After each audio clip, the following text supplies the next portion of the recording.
Hello everyone and welcome back. I'm your host, Veteran Mountain Man, and it appears that Governor Kate Brown is at it again.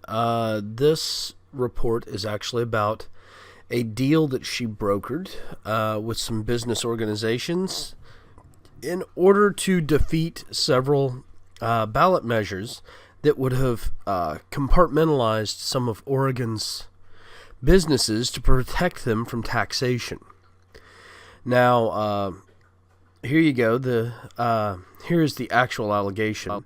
The type of behavior violates not only the letter but the spirit of the law of elections law intended to secure a fair and transparent election free from inappropriate influence.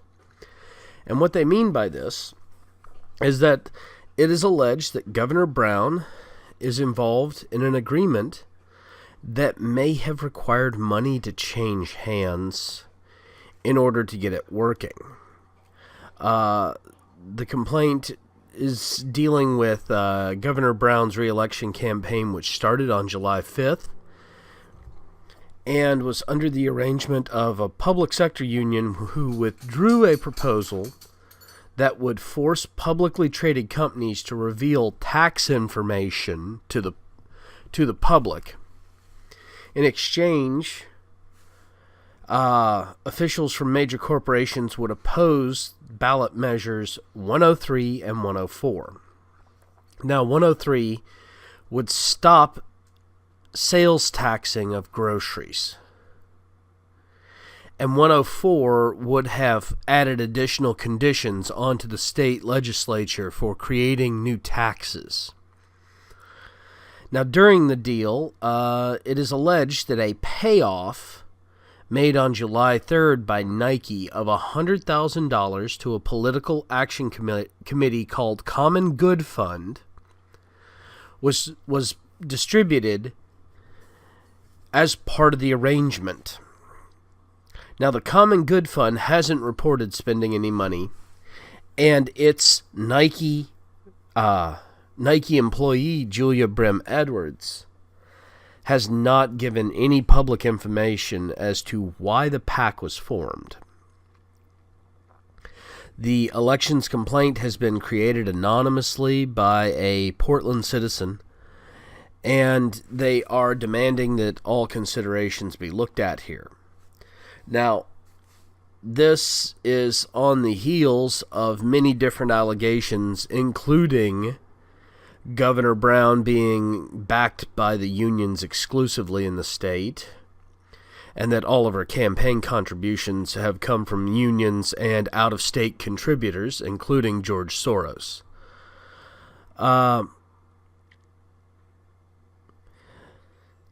If this law was violated, it would actually be a Class C felony and carries a civil penalty of $10,000. Now, Brown's re-election campaign dismisses this as a frivolous complaint Tuesday. The governor brought folks together to have a conversation and a talk about how to move Oregon forward. Now, this is normal doublespeak from the Oregon Democrats here, said a campaign spokesman, adding that any question about a $100,000 donation are something you'd have to ask Nike about.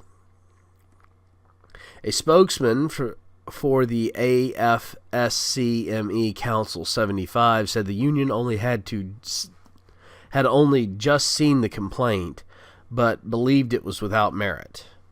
We choose not to submit signatures on IP25, Grimm wrote in an email referring to the scrapped corporate transparency proposal. We decided it was of vital importance to focus our efforts on defeating Measure 103 and 104 in November. Demarest sent a statement saying essentially the same thing. Nike and Brim Edwards declined to comment. Lorinetti, the complainant, told OPB the ballot measure deal amounted to Chicago-style corruption and a bribe, which I do not disagree with here. Now, see, this kind of allegation is something that's been following Governor Brown since she became elected, because she took over for former Governor Kitzhaber, who had actually been taking kickbacks in the form of deals for his fiancée. in exchange for access to him. Now, those claims were dismissed after he resigned his position. After he resigned his position. At least at the federal level, and he was fined at the state level. This to me smells to high heaven. And I am expecting that Governor Brown did do something inappropriate. I would expect anybody who has this claim brought against them in this kind of capacity to have done something inappropriate. And I'm worried for the people of Oregon because of it.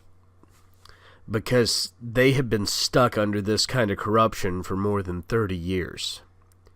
This whole one-party rule BS that keeps getting pushed from the West Coast, this is what it leads to. Well, I want to thank you all again for joining me. Please don't forget to like and subscribe. Down below is the link to Oregon Public Broadcasting, which is where this actual article came from. And as you can see right here, it was published originally on July 31st and updated on August 1st, which was just 2 days ago. I would recommend you take a complete look at this, as well as some of the other allegations that have been brought against Governor Brown in the past few years. And as always, have yourself a lovely day.